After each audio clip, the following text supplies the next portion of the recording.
Boa noite, irmãos e irmãs em Cristo. Sejam muito bem-vindos a mais uma reunião do grupo Nascidos de Novo. Na reunião de hoje, a gente vai ter a oportunidade de estar falando sobre um tema muito interessante, que também é um princípio da fé. O tema de hoje é Igreja, a casa de Deus para todas as nações. E para a gente começar, eu gostaria de fazer a leitura de 1 Timóteo capítulo 3, especificamente do versículo 15, que diz: Todavia, se eu tardar, para que vós saibais como convém te comportar na casa de Deus, que é a igreja do Deus vivo, a coluna e fundamento da verdade. Tudo bem? Então, quando a gente está falando da casa de Deus, a gente está se referindo à igreja, um local que é considerado uma coluna, um fundamento, um muito importante princípio de estabilidade e de verdade. Então, nada mais convém do que nós, como batistas fundamentalistas, estarmos falando de um fundamento, de uma coluna tão importante quanto a igreja. Sem contar que isso também entra como parte de um princípio da fé. A gente estava estudando alguns princípios da fé, como o arrependimento de obras mortas e a fé para Deus. A gente viu também as doutrinas de batismos, e um dos princípios da fé é a imposição de mãos. A imposição de mãos ela está correlacionada com pastores ordenando novos pastores, ou com pastores ordenando diáconos, com o papel dos apóstolos dentro de uma igreja, ou em geral dentro de uma comunidade cristã. Então tudo isso está muito correlacionado com a igreja. Para a gente entender como funciona a autoridade dentro da igreja, a gente precisa entender o que é a igreja, para o que a igreja serve, o que a Bíblia quer dizer quando ela utiliza essa palavra. E é basicamente o que essa primeira reunião vai focar. O que seria a igreja? Qual seria a importância de estar em uma igreja? O que a Bíblia tem a falar sobre este termo, ok? E aí na próxima reunião que a gente vai ter, eu vou estar aprofundando um pouco mais nos cargos dentro da igreja, por assim se dizer, né? No ofício de um bispo, no ofício de um diácono, o que a Bíblia quer dizer quando ela utiliza a palavra apóstolo, evangelista, qual que é a função de cada indivíduo dentro de uma igreja, o que é a disciplina dentro de uma igreja. Então, eu pretendo que no final dessa série a gente possa ter uma visão bem completa sobre não somente o que é, mas como a igreja funciona. Tudo bem? Então, indo aqui para uma breve definição e etimologia sobre essa palavra. Qual que é a origem da palavra igreja e qual a definição do dicionário? Então, primeiro aqui eu vou dar uma lida à minha esquerda aqui sobre a definição no dicionário da igreja, do que é uma igreja. Então, o dicionário define a igreja como templo que acolhe os cristãos, local ou edifício onde os cristãos se reúnem para celebrações ou cultos. E aí, dentro do catolicismo, a gente tem reunião dos cristãos católicos, clero, grupo de pessoas que têm autoridade eclesiástica, né? A gente vê, quando estudando história, que a gente tem a monarquia, a gente tem os burgueses, a gente tem a igreja, né? Então, falando da igreja como figura política, ou no sentido figurado, comunidade ou união de pessoas que possuem os mesmos ideais, as mesmas opiniões.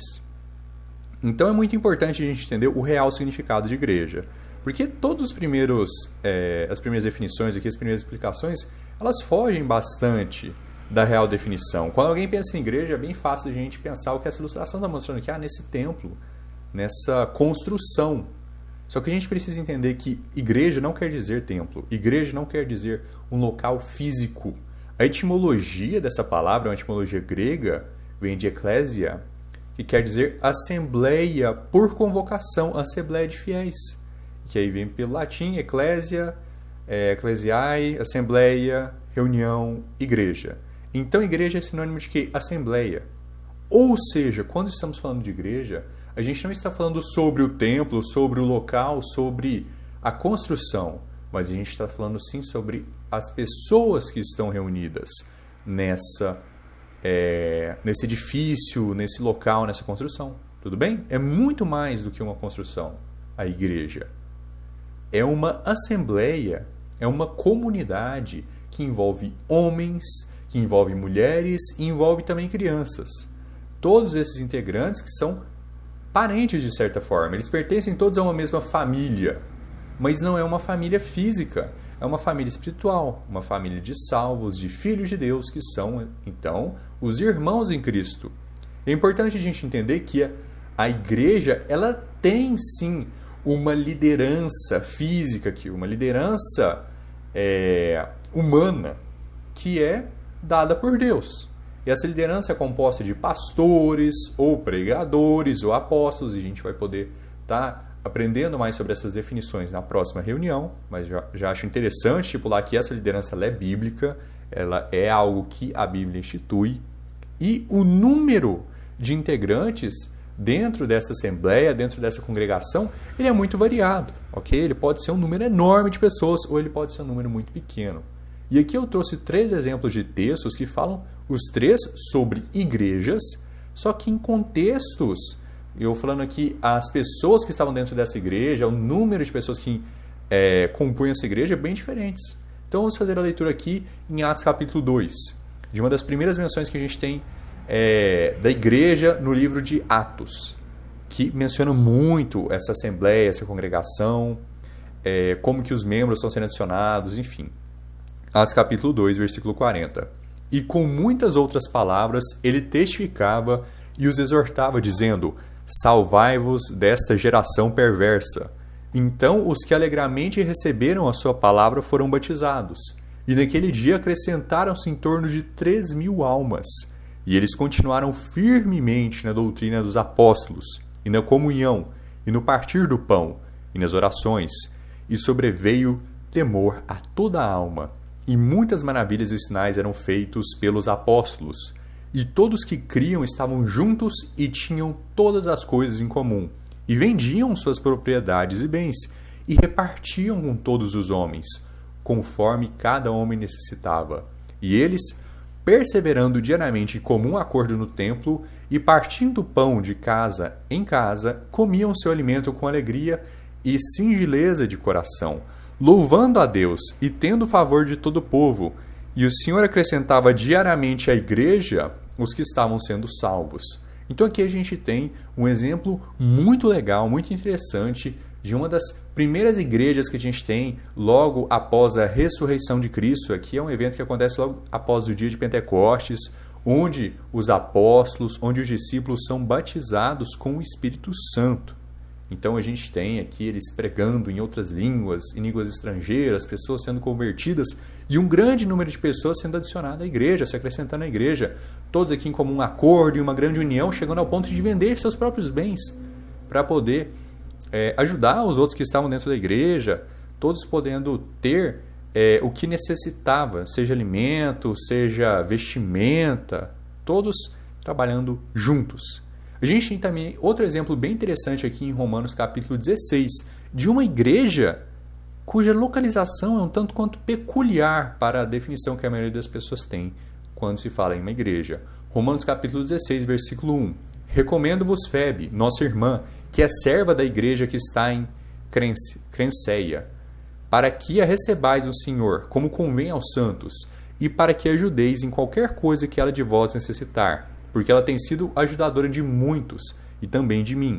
Saudai a Priscila e a Áquila, meus colaboradores em Jesus Cristo, os quais pela minha vida expuseram seus próprios pescoços, o que não só eu lhes agradeço, mas também todas as igrejas dos gentios. Saudai também a igreja que está em sua casa. Saudai, meu amado Epéneto, que é as primícias de Acaia em Cristo. Olha que interessante, a gente tem uma igreja aqui dentro da casa de Áquila e de Priscila. Olha que interessante. Então a igreja, ela pode ser dentro de uma casa de uma pessoa? Pode. Novamente, a igreja é a assembleia, a igreja é a congregação, ela não precisa ser numa construção chique, ela não precisa ser numa construção diferente até de onde a pessoa mora, ok? Se as pessoas se reúnem em uma praça, se as pessoas se reúnem na casa de um irmão, se as pessoas se reúnem em uma fazenda, se as pessoas se reúnem em um templo físico, se as pessoas se reúnem em qualquer lugar que for, isso pode ser uma igreja. O que vai dizer se é uma igreja ou não é quem está lá. Quem são os membros que estão presentes? Se está seguindo de acordo com a palavra de Deus ou não. É isso que dita se é uma igreja ou não. Ao ponto que se a gente for para Atos capítulo 7, a gente vê um exemplo como modo de dizer, ainda mais extremo do que seria uma igreja, do que seria uma assembleia. Versículo 37 de Atos capítulo 7. Este é aquele Moisés que disse aos filhos de Israel: um profeta como eu, o Senhor vosso Deus, vos levantará dentre vossos irmãos. A ele ouvireis. Este é o que esteve na igreja no deserto, com o anjo que lhe falou no monte Sinai, e com nossos pais, o qual recebeu os oráculos de vida para nos dar, ao qual nossos pais não quiseram obedecer, antes o rejeitaram, e em seus corações retornaram ao Egito. Olha que legal aqui, Moisés estava com a igreja no deserto. E a gente vê que Moisés continuamente estava se movimentando por 40 anos no deserto, indo de um lugar para o outro, de um lugar para o outro, passando por diversas situações diferentes. Eles não estavam fixos, plantados em um local somente. De fato, eles tinham um tabernáculo depois de um tempo. Mas mesmo antes disso, a gente já pode dizer que aquilo era uma igreja. Porque a gente tinha uma assembleia com homens, com mulheres, com crianças, e a gente tinha uma figura bíblica liderando aquilo. A gente tinha Moisés, um homem ordenado por Deus, um profeta de Deus. A gente tinha Arão também, que era o sumo sacerdote naquele momento.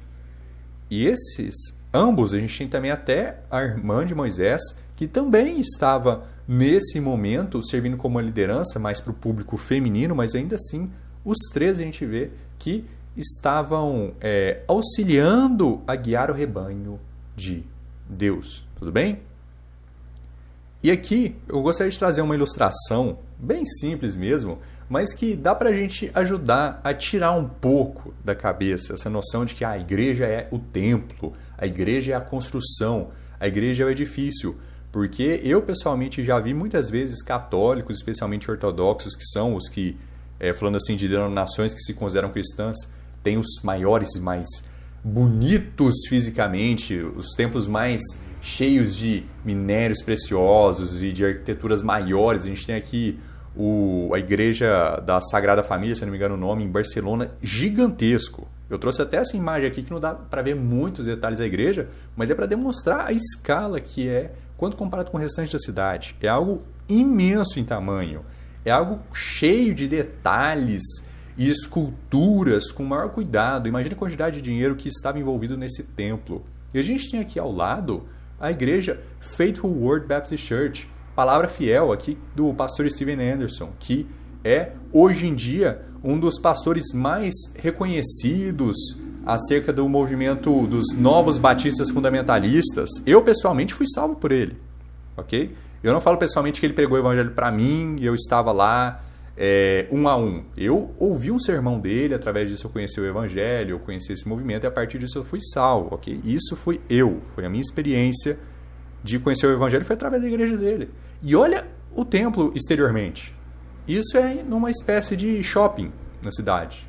Você tem a igreja deles em um setor, em um quadrante aqui, e no outro você pode encontrar, vou dar aqui alguns exemplos, supondo, né? Não estou falando que literalmente é assim, mas talvez um restaurante, uma loja de roupa, seja o que for. Isso é importante? O exterior? Claro que não. Quando a gente está falando de igreja, o que importa de verdade é as pessoas que estão atendendo, é a doutrina que está sendo pregada, e não o que você está vendo por fora, tá bom? E vai me dizer que essas plantinhas aqui ao redor não deixam um pouquinho mais charmoso também, né? Claro, brincando, mas ainda assim, é mais importante o interior do que o exterior.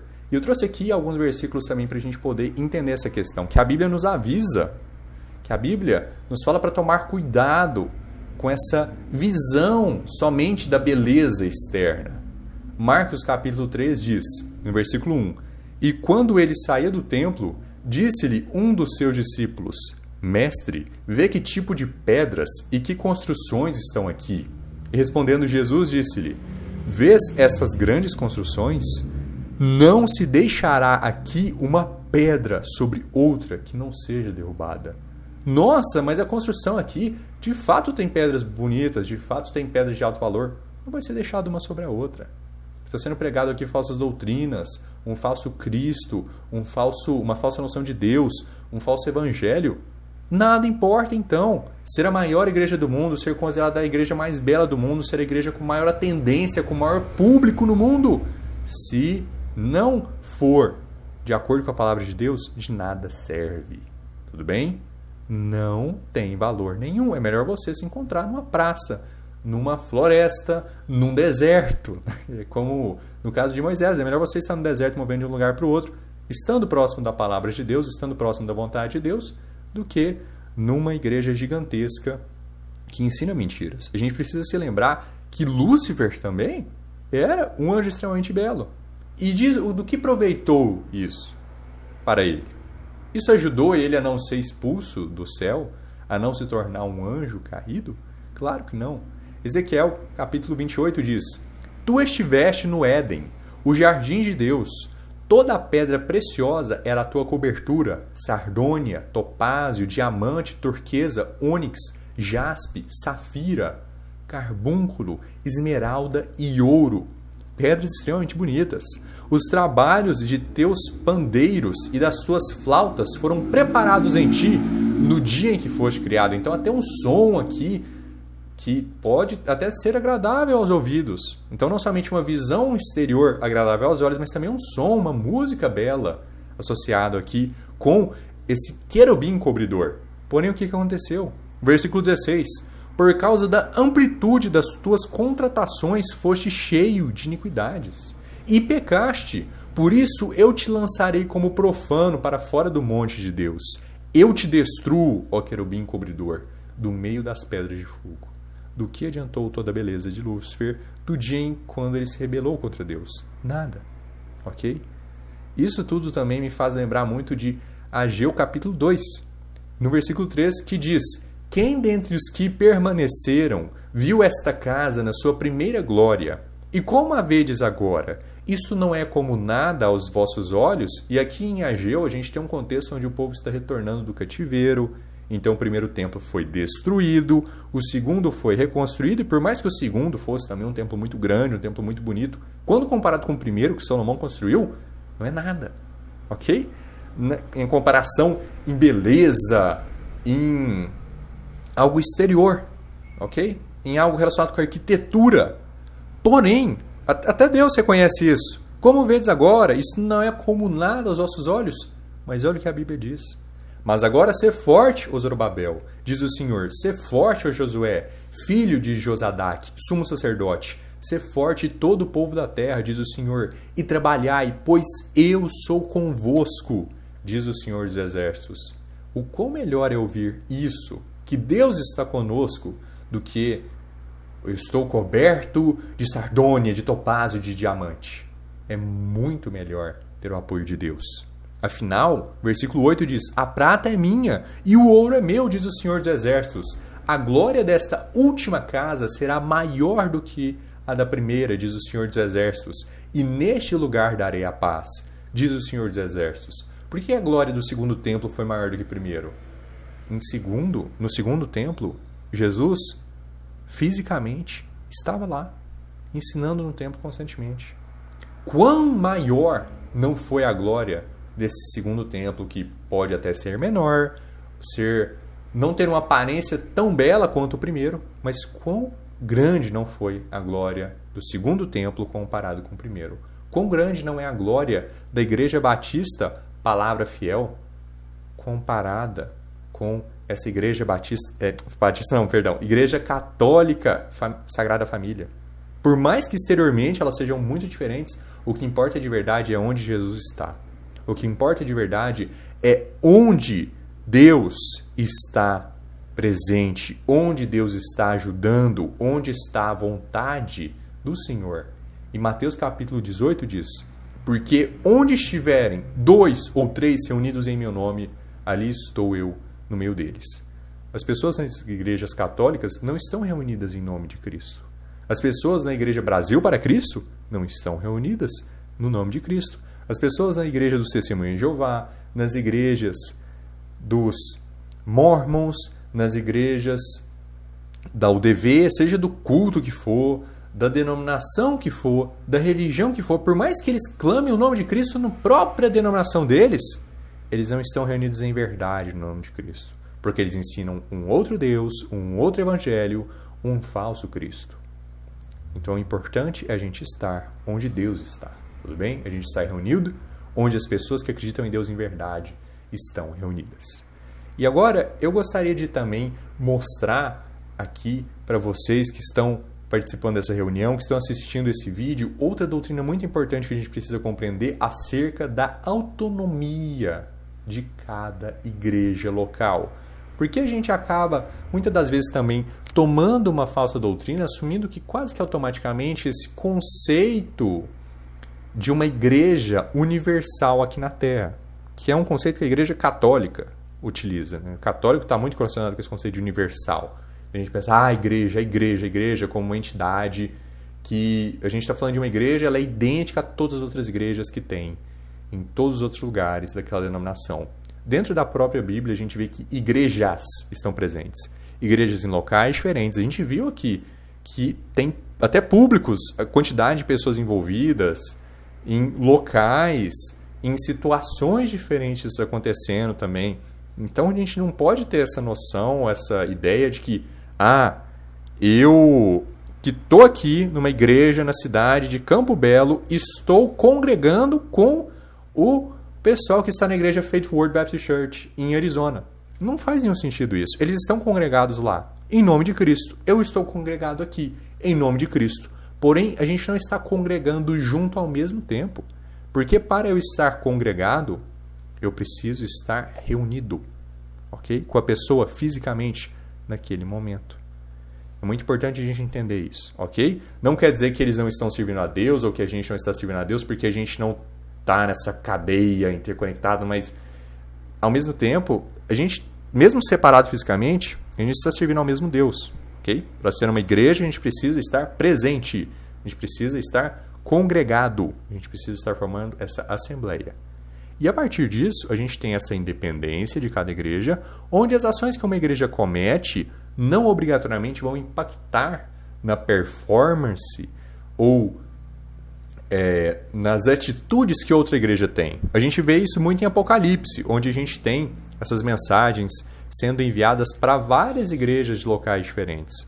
Então, fazendo aqui a leitura em Apocalipse capítulo 2, da mensagem que é enviada à igreja de Éfeso. Ao anjo da igreja de Éfeso escreve: estas coisas diz aquele que segura as 7 estrelas em sua mão direita, o que anda no meio dos 7 candelabros de ouro. Eu conheço as tuas obras, e o teu trabalho, e a tua paciência, e como tu não podes suportar os que são maus, e tens provado os que dizem ser apóstolos e não são, e descobriste que são mentirosos, e tens suportado, e tens paciência, e por causa do meu nome trabalhaste, e não desfaleceste. Todavia, eu tenho algo contra ti, porque deixaste o teu primeiro amor. Lembra-te, portanto, de onde tu caíste, e arrepende-te, e faz as primeiras obras, senão eu virei a ti rapidamente, e removerei teu candelabro de seu lugar, se não te arrependeres. Mas isto tu tens, odeias os atos dos nicolaítas, que eu também odeio. Então aqui a gente vê uma série de coisas interessantes, e é uma reunião por si só, analisar a mensagem enviada para cada uma dessas igrejas, que é descrita em Apocalipse capítulo 2 e Apocalipse capítulo 3. Mas o meu foco mesmo aqui é demonstrar os contextos diferentes que cada igreja está passando.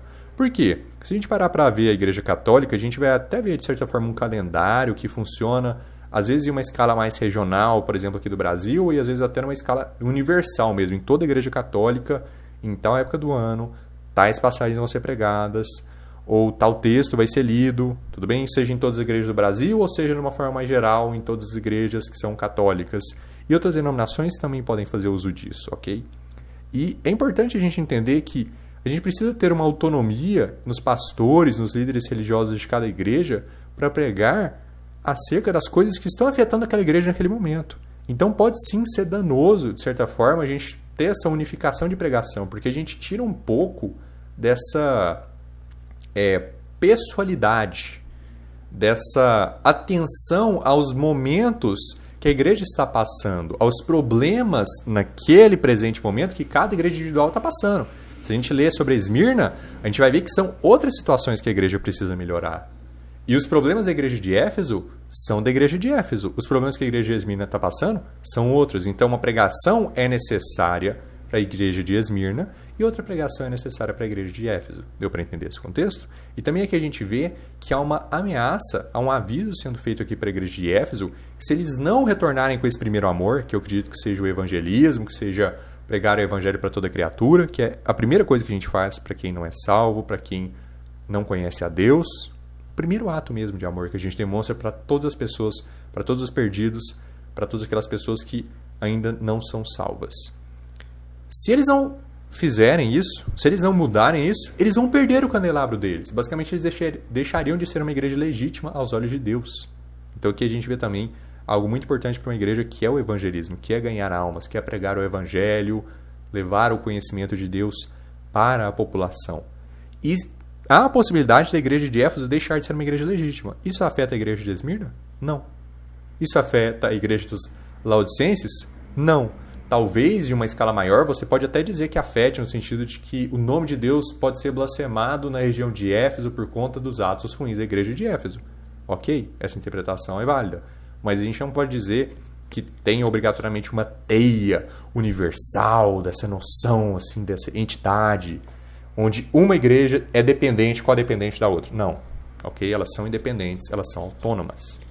Igreja de Esmirna, Apocalipse capítulo 2. E ao anjo da igreja de Esmirna escreve: essas coisas diz o primeiro e o último, o que estava morto e está vivo. Eu conheço as tuas obras, e a tribulação, e a pobreza, mas tu és rico. E eu conheço a blasfêmia dos que dizem que são judeus, e não são, mas são a sinagoga de Satanás. Não temas essas coisas que tu sofrerás. Eis que o diabo lançará alguns de vós na prisão, para que sejais tentados, e tereis tribulação por 10 dias. Sê fiel até a morte, e eu te darei a coroa da vida. Então aqui a gente vê outro problema que a igreja de Esmirna está passando, nesse caso aqui, tribulações, perseguições, talvez até prisões e mortes, envolvendo aqui essa perseguição, essas tribulações que o diabo está causando. Ok? Então é um contexto diferente da igreja de Éfeso. E a gente tem aqui a igreja dos Laodicenses também, que é uma história bem interessante, até a própria simbologia que Deus utiliza em Apocalipse capítulo 3, que diz: e ao anjo da igreja dos Laodicenses escreve: essas coisas diz o Amém, a fiel e verdadeira testemunha, o princípio da criação de Deus. Eu conheço as tuas obras, que não és nem frio nem quente. Eu gostaria que fosses frio ou quente. Então, como tu és morno, e nem frio nem quente, vomitar-te-ei da minha boca. Essa passagem aqui é uma que para muitas pessoas é um pouco difícil de entender o que realmente está querendo dizer. O que seria melhor ser frio ou quente? O que quer dizer ser morno? Mas uma coisa que me ajudou, bem rapidinho aqui, porque novamente não é o foco analisar que cada igreja está passando, mas se mostrar a diferença delas. Mas o que quer dizer uma bebida fria? Ok? Pensa num sorvete, num milkshake, num refrigerante, num suco gelado. Para um dia quente é ótimo. Okay? Tem o seu momento, uma bebida gelada. E é muito boa, é muito bem-vinda uma água gelada num dia muito quente. E também uma bebida quente é muito bem-vinda, como um café, um chocolate quente, seja o que for, num dia muito frio. Então tem os seus momentos adequados. Agora, uma bebida morna, uma água morna num dia quente, é bom? Não. Um café morno num dia frio, é bom? Não, não tão bom quanto um café quente num dia frio. Um exemplo, tudo bem? Então, porque é comparado com a bebida, né? Vou vomitar-te-ei da minha boca, te cuspirei da minha boca.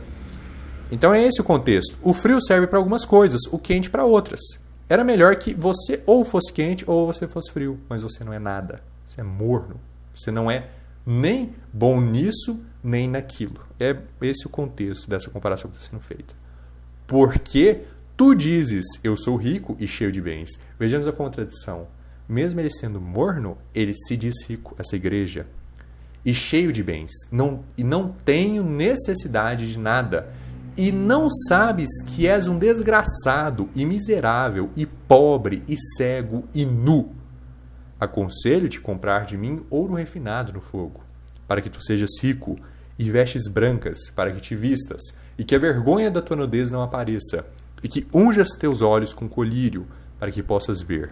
A todos que eu amo, eu repreendo e castigo. Sê zeloso, portanto, e arrepende-te. Então vejamos aqui 3 igrejas diferentes, em localizações diferentes, com públicos diferentes. Claro, os 3 estão envolvendo aqui cristãos, salvos, irmãos em Cristo, mas passando por problemas, por dificuldades que não necessariamente vão afetar uma igreja ou a outra, ok? E só para concluir nesse ponto, é interessante a gente entender que tem de fato uma certa aplicação correta nesse conceito de uma igreja geral, ok? De uma assembleia geral. Só que a gente tem que entender onde que ela está e quando que ela vai ser completa, por assim se dizer. Essa assembleia geral, ela está no céu.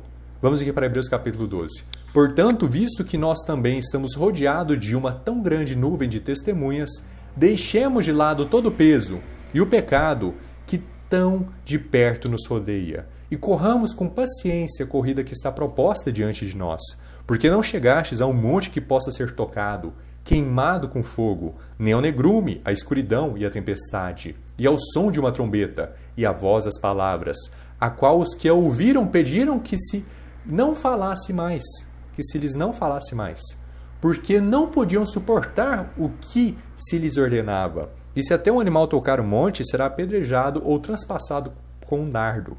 E tão terrível era a visão que Moisés disse: tenho pavor e tremo. Mas chegastes ao Monte Sião, a cidade do Deus vivo, a Jerusalém celestial, a uma companhia incontável de anjos, a igreja e a assembleia geral dos primogênitos que estão inscritos no céu, e a Deus, o juiz de todos, e aos espíritos dos homens justos aperfeiçoados, e a Jesus, o mediador de um novo pacto, e ao sangue da aspersão, que comunica algo melhor do que aquele de Abel. Gosto muito dessa passagem em Hebreus capítulo 12. O livro de Hebreus como um todo é muito legal, mas especialmente o capítulo 12, porque ele mostra essa comparação do Antigo para o Novo Testamento e também nessa questão do Jerusalém físico, do monte físico no qual Deus comunicou com o povo, e o Monte Sião, a cidade do Deus vivo, essa Jerusalém que é de cima, que é celestial. E essa igreja, essa assembleia geral dos primogênitos. Por que igreja e assembleia geral? O que acontece quando um salvo morre? Ele vai para o céu, ok? E onde está Abel nesse momento? Onde está Pedro? Onde está Sansão? Onde está Davi? Onde está Abraão, Isaac e Jacó? Todos estão no céu. Então, quando a gente vai para o céu, quando a gente morre, a gente começa a fazer parte, então, dessa Assembleia Geral dos Primogênitos. A gente começa a fazer parte dessa nuvem de testemunhas. Então, vai chegar um momento onde todos os cristãos vão estar reunidos no céu? Sim. Quando? No arrebatamento. Ok? Então, vai ser um momento onde todos os cristãos, até aquele momento, vão estar juntos com Cristo no céu. Então não vai ter mais a igreja lá em Tempe, Arizona, a igreja aqui em Campo Belo, a igreja lá no Triângulo Mineiro, a igreja lá em Rio de Janeiro, a igreja lá na Austrália, porque todos os cristãos até aquele momento vão estar no céu. Então, de fato, a gente vai ter uma assembleia geral lá com os cristãos até aquele momento, porque todo mundo vai estar lá fisicamente no céu. Certinho? E a gente tem outro momento também onde a gente vê esse termo sendo utilizado, e aqui geral mesmo, a igreja, né, compondo todo esse corpo dos salvos, dos cristãos, que é no casamento, na ceia das bodas do Cordeiro, que é um evento descrito em Apocalipse, que está correlacionado com o reino de 1000 anos de Cristo, ok? Que é algo que vai acontecer quando Cristo vier aqui na Terra e reinar aqui. Olha que maravilha. Então, novamente, a gente vai ter também um momento onde todos os cristãos vão estar reunidos, ok? Então, a gente tem que entender que ao mesmo tempo que a gente tem a igreja local, autônoma, a gente também tem uma igreja no céu, que é uma assembleia geral, e vai chegar um momento onde cada igreja dessa autônoma vai ser reunida em uma só. Efésios capítulo 5, versículo 23 diz: porque o marido é a cabeça da esposa, como também Cristo é a cabeça da igreja, sendo ele próprio o salvador do corpo. Portanto, assim como a igreja está sujeita a Cristo, assim também as mulheres sejam em tudo sujeitas a seu marido. Maridos, amem suas esposas, assim como também Cristo amou a igreja e a si mesmo se entregou por ela, para santificar, purificando-a com a lavagem da água pela palavra, para apresentar a si mesma igreja gloriosa, sem mácula ou ruga ou coisa semelhante, mas santa e irrepreensível. Assim devem os maridos amar a sua própria esposa como a seu próprio corpo. Quem ama sua esposa, ama-se a si mesmo. Porque nenhum homem detestou a sua própria carne, antes alimenta e sustenta, como também o Senhor a igreja, porque somos membros do seu corpo, da sua carne e dos seus ossos. Por isso o homem deixará seu pai e sua mãe e se unirá à sua esposa, e os dois serão uma só carne. Este é um grande mistério. Digo, porém, a respeito de Cristo e da igreja. Assim também vós, cada um em particular, ame a sua própria esposa como a si mesmo, e a esposa reverencie seu marido. Então aqui a gente vê uma coisa muito espetacular, não somente uma descrição de como funciona a autoridade dentro de um casamento, as relações do marido e da mulher dentro de um casamento, mas também a simbologia que isso tem espiritualmente acerca de Cristo e da igreja, ok? Desse casamento espiritual que todos os salvos têm para com Deus. Não é à toa que a gente vê diversas vezes que o adultério é mencionado quando o povo de Israel foi e buscou outros deuses, se prostituiu para outros deuses, porque a relação que a gente tem para com Deus é como se fosse um casamento, não é algo que deveria ser separado, que deveria ter terceiros envolvidos, ok? É um Deus que a gente deveria adorar, assim como um marido deve ter uma mulher, assim como a mulher deve ter um marido, ok? Então até um sentimento de pertencimento, né? A gente é filho de Deus, Deus é nosso Pai, ok? Então a gente tem toda essa simbologia que é utilizada. E a gente vê aqui essa apresentação da igreja gloriosa, sem mácula, ou ruga, ou coisa semelhante. Internamente, segundo o novo homem, todos nós já somos sem mácula, sem ruga, ou coisa semelhante. Mas a gente ainda vive na carne. No sentido de que a gente ainda não ressuscitou, a gente ainda não está no céu. Mas vai chegar um momento onde Cristo vai voltar, onde vai ocorrer a ressurreição, onde a gente vai receber um corpo glorificado. E a gente vai estar no céu com um corpo glorificado, todo mundo reunido lá no arrebatamento. Então, a gente vai ter esse momento sendo concretizado. E Apocalipse capítulo 19 também descreve um pouco dessa questão. E eu ouvi como se fosse a voz de uma grande multidão, e com a voz de muitas águas, e com a voz de poderosos trovões, dizendo: Aleluia, porque o Senhor Deus onipotente reina. Alegremo-nos e regozijemo-nos, e demos honra a Ele, porque as bodas do Cordeiro chegou. E sua esposa já se preparou. Quem que é a esposa do Cordeiro? A igreja. E foi-lhe concedido que se vestisse de linho fino, puro e resplandecente, porque o linho fino é a justiça dos santos. Olha que legal. Então a igreja, a esposa, é dado linho fino. Por que motivo? O linho fino é a justiça dos santos. Vejamos como a gente tem um singular aqui. No caso, essa esposa seria a igreja, sendo composta pelos santos, ok? Por todos os santos. E ele disse-me: escreve, abençoados são aqueles que são chamados à ceia das bodas do Cordeiro. E disse-me: essas são as verdadeiras palavras de Deus. Então, até agora, a gente viu diversos momentos em como que a igreja é uma instituição bíblica, em como ela realmente funciona, né, que é mais sobre a assembleia, sobre o que está sendo ensinado, o que é a construção, o que a palavra quer dizer, a igreja autônoma local, a igreja geral no céu, e que também vai ter no fim dos tempos. Mas agora eu gostaria de encerrar essa nossa primeira reunião acerca da igreja, acerca de como funciona a igreja, concluindo na necessidade, ok? Na essencialidade de uma igreja.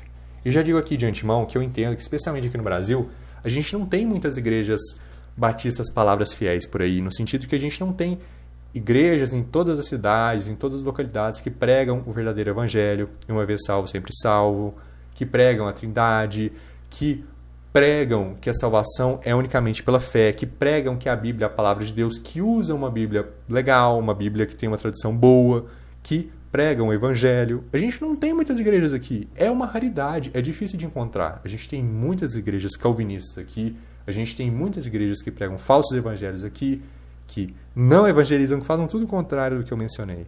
E eu digo por experiência pessoal, porque eu já estive em muitas cidades, inclusive no momento atual eu até estou também em uma cidade, onde, pelo menos até o momento, não tem nenhuma igreja legal.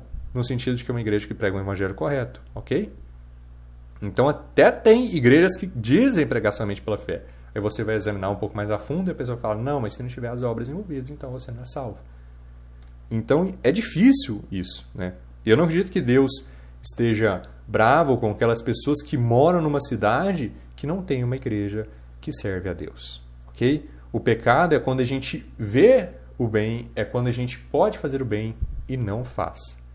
Felizmente, eu moro perto de uma cidade, eu moro perto de Campo Belo, que aí sim lá tem uma igreja boa, igreja batista Boas Novas, igreja excelente, que prega o verdadeiro evangelho, que prega doutrinas muito boas, e eu sinto muita saudade de poder estar presente. Nem sempre eu posso estar presente lá. Novamente, é em outra cidade, por mais que seja próximo, ainda tem o custo de deslocamento, não é todo dia que tem o sermão, que obrigatoriamente tem um ônibus indo para lá e voltando aqui para a cidade onde eu estou nesse momento.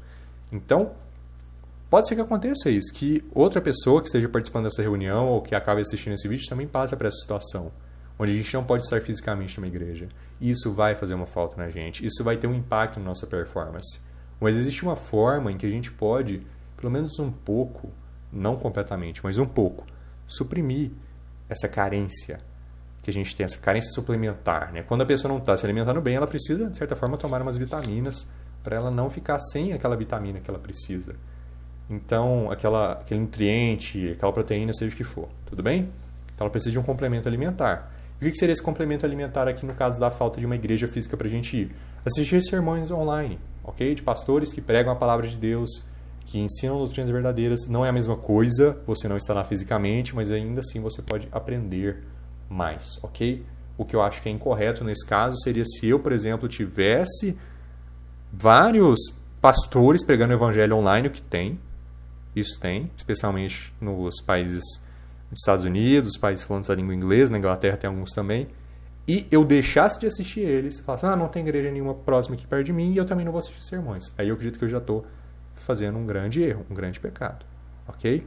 Agora, quando você mora numa cidade onde não tem uma igreja, eu não acho que é certo você ir numa igreja que prega um falso evangelho só para falar, eu estou indo numa igreja, ok? Não é algo legal de se fazer. Não adianta nada você estar indo numa falsa religião para agir como se você estivesse servindo a Deus. Tudo bem? Então, só uma pausa aqui para falar desse contexto que ele é triste, mas ele é mais realista acerca aqui da nossa condição como brasileiros, ok?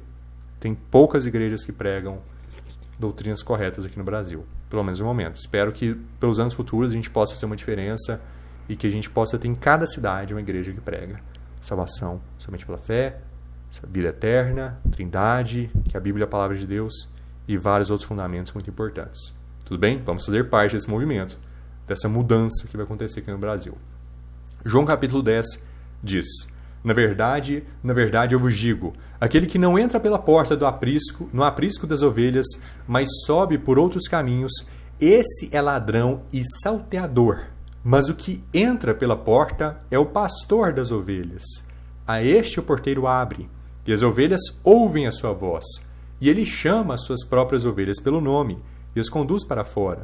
E quando ele coloca para fora as suas ovelhas, vai adiante delas, e as ovelhas o seguem, porque elas conhecem a sua voz. E não seguirão o estranho, mas fugirão dele, porque elas não conhecem a voz dos estranhos. Jesus falava-lhes esta parábola, mas eles não compreendiam as coisas que ele lhes falava. Então disse-lhe Jesus novamente, na verdade eu vos digo, eu sou a porta das ovelhas. Todos quantos vieram antes de mim são ladrões e salteadores, mas as ovelhas não os ouviram. Eu sou a porta. Se algum homem entrar por mim, ele será salvo, e entrará e sairá, e achará pastagens. Então, um alimento aqui que ele vai poder encontrar. O ladrão não vem senão para roubar, matar e destruir. Eu vim para que tenham vida, e a tenham em abundância. Eu sou o bom pastor. O bom pastor dá a sua vida pelas ovelhas.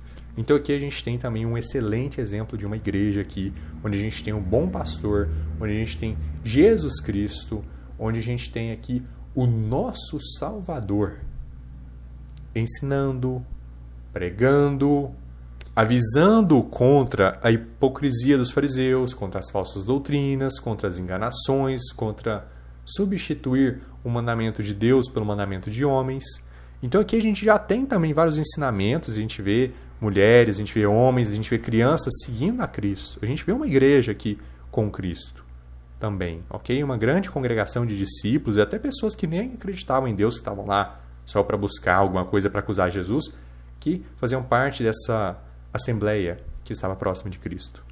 Então a gente já vê uma coisa muito importante aqui, com o exemplo que Cristo dá, com a simbologia que Cristo dá, de um pastor que guia as ovelhas, ok? Um exemplo de liderança, um exemplo do que devemos fazer e guiando ao alimento. Qual que é o alimento espiritual que todos devemos ter todos os dias para a gente viver bem, para a gente ter uma vida espiritual saudável, para a gente poder caminhar no Espírito com confiança, com tranquilidade? A palavra de Deus. Então qual que é o dever de um pastor, de uma figura de autoridade na igreja? Guiar os membros até a palavra de Deus, até esse alimento. Isso não quer dizer que todo mundo é dependente da igreja para aprender ou para crescer espiritualmente. Não. A Bíblia diz em 1 João capítulo 2 que, versículo 27, porém a unção que vós recebestes dele permanece convosco, e não tendes necessidade de que homem algum vos ensine, mas como a mesma unção vos ensina todas as coisas e é verdade e não mentira, como ela vos ensinou, vós haveis de permanecer nele. O Espírito Santo é nosso professor pessoal. O Espírito Santo que está dentro de todo cristão salvo, ele guia essa pessoa à verdade. Só que como que o Espírito Santo guia a gente para a verdade? Através da palavra de Deus. O Espírito Santo não fala dele mesmo, mas ele confirma o que Cristo falou. Então, como que eu faço para aprender sobre a palavra de Deus? Para o Espírito Santo me guiar dentro da palavra de Deus, eu preciso lê-la, ok? Então, vamos supor que eu comecei a minha leitura da palavra de Deus. Eu estou em Gênesis. Chegou quarta-feira, o pastor está pregando em Atos. Se eu comparecer a essa pregação, eu vou ter um aprendizado muito mais rápido e muito mais eficiente do que, na teoria, se eu estivesse lendo Gênesis e chegasse até o momento onde eu li em Atos. Eu posso até aprender uma coisa em Atos que se refere a Gênesis. Olha que legal. Então a gente tem até um aceleramento no seu crescimento cristão, ok? Na sua vida espiritual, você tem um boost que é adicionado, ok? Você tem um fortalecimento, você tem um feedback positivo enquanto você participa da igreja. Não é que você é dependente da igreja, para saber a verdade. Mas você tem aqui, nesse momento, uma confirmação, ok? Por quê? O que acontece quando eu não vou na igreja, quando eu não busco ouvir sermões, quando eu não busco estar com irmãos e irmãs? Pode chegar um momento onde eu começo a me envolver com falsas doutrinas. E isso pode acontecer porque, infelizmente, há a possibilidade de a gente ignorar o Espírito, da gente apagar, da gente sufocar o Espírito, da gente entristecer o Espírito Santo. Por quê? Como eu já mencionei várias vezes aqui no canal, a gente tem também o velho homem. E a gente pode começar a dar ouvidos à carne, a ignorar a nossa consciência, a ignorar o que é certo. E através disso a gente começa a criar uma mentalidade, eu não estou me sentindo culpado, eu estou fazendo esse pecado e estou me sentindo bem, então não é um pecado. Eu já ouvi pessoas falando isso. Se fosse errado, o Espírito Santo ia me dizer que é errado. E aí a palavra de Deus diz que é errado. Aí fica a pergunta, essa pessoa está lendo a Bíblia? Muito provavelmente não. E se está lendo a Bíblia, está ignorando as passagens que está dizendo que isso é errado. Então a gente não pode dizer que um frio na barriga é o que vai dizer se é certo ou não. Se o Espírito Santo me guia através de frios na barriga. Se eu sentir algo de errado fazendo esse pecado, opa, então eu tenho que parar. Não, eu preciso ler a Bíblia para que o Espírito Santo, através da minha leitura bíblica, me guie para a verdade. 1 Tessalonicenses capítulo 5 diz: não apagueis o Espírito, não desprezeis as profecias, examinai todas as coisas, retende o que é bom. Como que eu faço para seguir esses três? Permanecendo numa igreja. Efésios capítulo 4, que concernente ao procedimento anterior, vos despojeis do velho homem, que é corrupto, segundo as cobiças do engano, e vos renoveis o espírito da vossa mente. E não entristeçais o Espírito Santo de Deus, no qual estáis selados para o dia da redenção. Há a possibilidade de qualquer cristão apagar o Espírito, desprezar as profecias, entristecer o Espírito Santo. E uma maneira de a gente confirmar se a gente está firme na fé ou não é comparecendo à igreja. É compartilhando os nossos pensamentos acerca de certas leituras com outros cristãos. Teve já momentos onde eu li uma passagem, eu interpretei bem mal, e ao compartilhar com outros irmãos, eu percebi o erro que eu estava cometendo. Agora pensa se eu não tivesse compartilhado, se eu tivesse guardado comigo. Eu tenho o Espírito Santo dentro de mim. Eventualmente eu poderia ter sido guiado para a verdade. Só que quanto tempo ia demorar enquanto eu estava nessa falsa doutrina?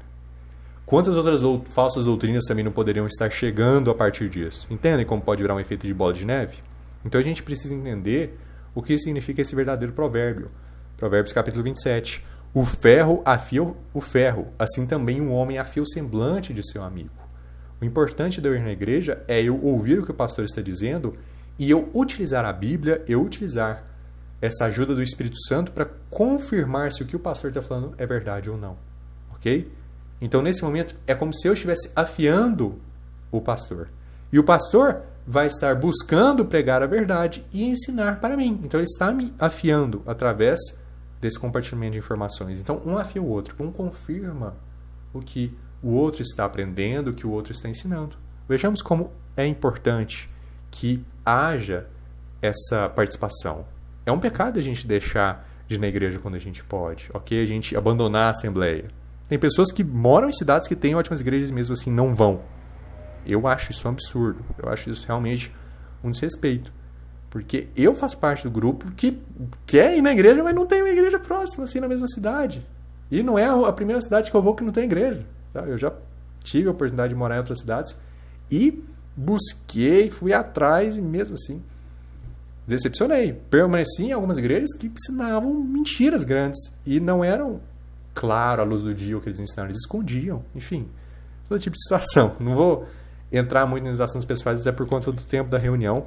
Mas enfim, tenho várias histórias para compartilhar aqui de experiências em igrejas, experiências ruins.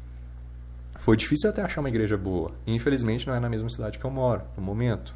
Ok? Então, irmãos e irmãs, se vocês têm a oportunidade de ir, vão. Ok? Porque isso é a vontade de Deus. Que a gente vá numa igreja, que a gente esteja na igreja, que a gente esteja aprendendo, sendo exortado. Efésios capítulo 4 diz, versículo 11... E ele mesmo deu alguns para apóstolos, e alguns para profetas, e alguns para evangelistas, e alguns para pastores e professores, para o aperfeiçoamento dos santos, para a obra do ministério, para a edificação do corpo de Cristo, até que todos cheguemos à unidade da fé e ao conhecimento do Filho de Deus, a homem perfeito, à medida da estatura da plenitude de Cristo, para que não sejamos mais crianças, atiradas para lá e para cá, e carregadas por todo vento de doutrina, pela artimanha e astúcia dos homens que ficam à espreita para enganar. Como que eu faço para estar firme na doutrina de Cristo? Como que eu faço para não ser como uma criança espiritualmente, ok? A gente não viu que tem bebês em Cristo? Há também crianças em Cristo. E olha o perigo aqui de ser uma criança em Cristo, carregada para lá e para cá, com todo vento de doutrina, com toda enganação. Como que eu faço para evitar isso? Buscando os professores, buscando os pastores, buscando aquelas pessoas que foram instituídas por Deus para o aperfeiçoamento dos santos, para a edificação do corpo de Cristo. Portanto, irmãos e irmãs, não devamos nos esquecer de Hebreus capítulo 10. Não abandonando a nossa assembleia, como é costume de alguns, antes exortando-nos uns aos outros. E tanto mais, à medida que vedes que aquele dia se aproxima. E é nisso que eu encerro a reunião de hoje. Na próxima a gente vai poder estar falando sobre quem são esses pastores, esses professores, o que quer dizer ser um profeta e um evangelista. Mas isso fica para a próxima reunião. Espero que tenha ficado claro não somente o que é uma igreja, mas qual é a sua importância. Novamente, se você está numa cidade onde é difícil ter irmãos para se congregar, ou você ainda não conseguiu achar uma igreja boa, mande um e-mail para a gente, entre em contato com a gente. Quem sabe você não pode participar dessa reunião online, que, de novo, online não é a mesma coisa que presencial, a gente não vai estar numa assembleia. Isso daqui não é uma igreja. Eu não sou um pastor, eu não sou um profeta, eu não sou um apóstolo, ok? Porém, quando a gente não tem outros recursos, eu não acredito que seja ruim que a gente esteja se reunindo para falar da palavra de Deus, para glorificar a Deus, com os recursos e as ferramentas que a gente tem. Tudo bem? Então fica aí o convite para você que está assistindo essa reunião. Que Deus abençoe vocês e até mais.